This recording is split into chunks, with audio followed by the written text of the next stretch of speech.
আমাদের ন্যায্য অধিকার, আমাদের ন্যায্য অধিকার চাকরিতে পূর্ণবল করতে যাচ্ছে। আমাদের অন্যায়ভাবে চাকরি থেকে ডিসকাস করা হয়েছে।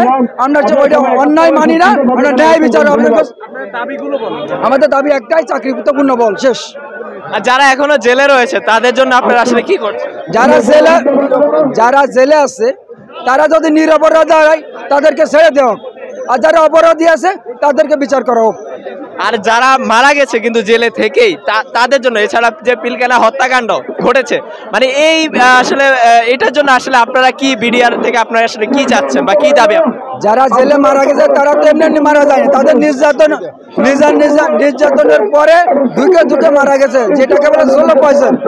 যদি সিনা তৎকালীন 57 অফিসার 74 জনের বিচার হয়, এখন পর্যন্ত 100 উপরে বিডিআর সদস্য মারা গেছে, তাদেরও কিভাবে মারা গেছে, কি অপরাধে তাদেরকে সেই অপরাধ সবই সঠিকভাবে বিশ্লেষণ করে কোন কারণে মারা গেছে সরকারের উচিত তাদেরকে যে কারণে মারা গেছে কারণটা উদ্ঘাটন করে জাতির সামনে তুলে ধরা। আপনি এখন আসলে কি করছেন, মানে কোন পেশার সাথে যুক্ত আছেন? আমি ছোটখাটো ব্যবসা করি। এখন আমরা কাপড় পরে আসছি। আমরা বিগত দিনে অনেকবার আমরা বলছি যে আমরা নির্দোষ, আমার কাছে ডকুমেন্টস আছে, তারপরও সরকার কোনো কর্ণপাত করেনি। তাই আজকে আমরা সচিবালয়ের উদ্দেশ্যে রওনা করছিলাম।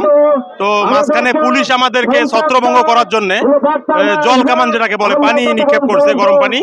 তো তাতে আমাদের কোনো সমস্যা নাই, ওরা আমাদের সাথী ভাই, আমরা উচ্ছৃঙ্খল না, আমরা সুশৃঙ্খল ভাবে আমাদের দাবি দাবা উত্থাপন করে যাব। পাশে যত উস্কানিমূলক আসুক না কেন আমরা প্রতিহত করব ইনশাআল্লাহ। এবং আমাদের চাকরি যতক্ষণ না পাচ্ছি ততক্ষণ আমরা এই ময়দান ছাড়বো না।